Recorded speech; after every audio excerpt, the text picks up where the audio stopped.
እሺ አመሰግናለሁ። ንጉስ እንዳለው ወደ ፕሮግራሙ ፍጻሜ እየተቃረብን ያለነ ለነበረን ቆይታም እጅግ እናመሰግናለን። በመቀጠል የፕሮግራሙ መዝጊያ ንግግር እንዲያቀርቡልን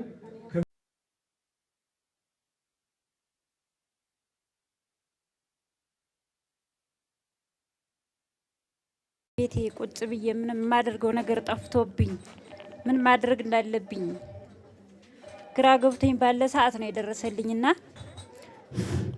ልጆችን በአግባቡ አባት የላቸውም ብዬ ተስፋ ቆርጬ ወይም ከጨለማ አስተሳሰቢ አውጥቶኝ ተስፋ ቆርጬ በነበርኩበት ሰዓት የደረሰልኝ ድርጅት ነው።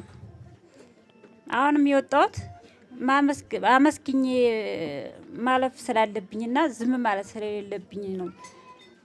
ማለት ከብደኛም ብቻ እንዴት እንደምገልጽ ከምንም በላይ ደግሞ የማይረሳኝ የጋሽ ባህሩ ስለ ልጆች አስተዳደግ የተሰጠን ስልጠና ብዙ ነገር ስልጠና ወስጄ ኤስኤስ በእኔ በኩል አሻራዬ ነው።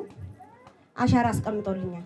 ስለዚህ በጤና፣ በትምህርት፣ በልጆች አስተዳደግ፣ በሁሉም ነገር በኢኮኖሚ ዘርፍ የተለያየ ስልጠናና ትምህርትን በመስጠት ከወደቅንበት አንስቶ እውቀትን ሰጥቶናልና እጅግ አመሰግናለሁ። ከዛም በተጨማሪ ደግሞ በቃ በመስራት ላይና በመንጠራራት ላይ እያለን የተለያየ ማቴሪያል ድጋፍ በማድረጉ ከዚህ አድርሶናልና እኛ የሱን ውጤት ይዘን ልጆቻችን በሞራል አስተምረን አስመርቀን እነዚህ ልጆች እኮ የኤስኤስ ልጆች ናቸው መሰረት ናቸው ብለን በመገናኛ ብዙሃን እጅግ ለማቅረብ ተዘጋጅተናል እናደርገውናል።